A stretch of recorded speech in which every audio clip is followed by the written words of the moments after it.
think there's undoubtedly, we're living through a significant transition in terms of how the global financial markets have shaped up over the last 18 months, with inflation coming back and central banks significantly responding to that with increased interest rates. So as a new investor playbook emerges, what are you hearing from investors, and where do you see opportunities both in the short and longer term as well? Sure, I think that's an absolutely critical question, because I think we've written a lot about this in our BlackRock Investment Institute. We think we're entering a new regime, or we've entered a new regime. If we look back over the last 20 plus years, we've been in a regime generally around the world, not everywhere, of disinflation. We've been in a world where we've had incredibly efficient supply chains and this constant move towards more and more efficiency, just-in-time manufacturing. And actually, we've had a lot of ample supply, not just of supply chains efficiency, but also things like labor, right? Lots of migration around the world, et cetera, et cetera. And what that's meant is the job of a central bank has been to ensure that demand meets that supply. And so, when we've gone into a slowdown, central banks have cut rates, inflation's not been a problem, et cetera. We've suddenly, over the last 18 months, entered a new world. And that new regime, primarily for the developed world, is a regime where inflation is high, it is sticky. So if you look at services inflation, driven by wages, is sticky. So you have this kind of core challenge around particularly the kind of labor supply market.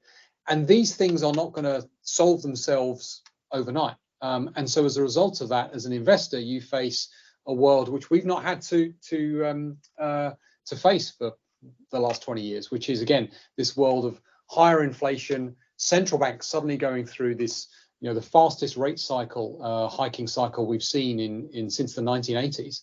And as I say, in countries where you've had zero or negative interest rates, suddenly you've got 4 or 5% cash rates.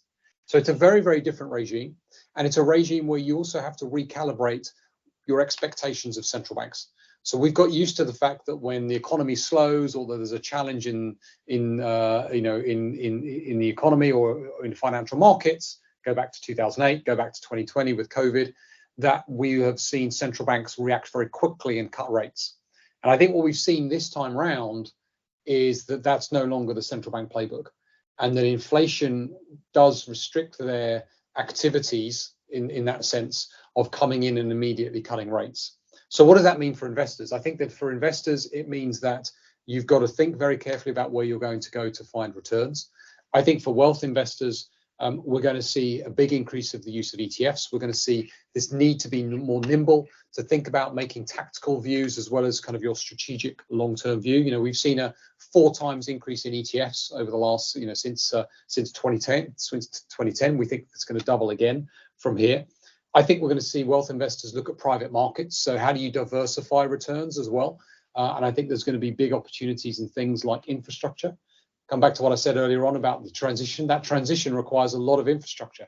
That's going to create opportunities. And I think wealth investors are going to be able to utilize those, because, again, you're talking about long-dated, high-income inflation protection, just the kind of investment that you want to make given the regime we just talked about.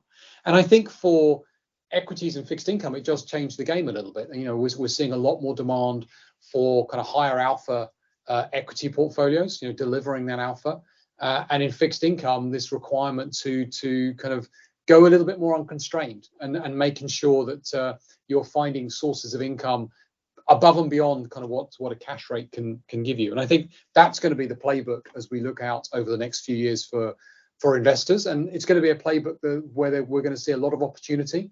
We're going to see a lot of technological development. I mean, we're very, very excited by what's happening in healthcare, where you have a lot of investment coming from the private sector, from the public sector, the search for new drugs, new technologies. AI is going to change the way we think about development of drugs, but also the delivery of healthcare will change as well. So I think there's a huge amount of technological innovation that is going to drive a lot of investment opportunities, but it is a different regime at a macro level to the one that we've been used to over the last kind of 10, 20 years.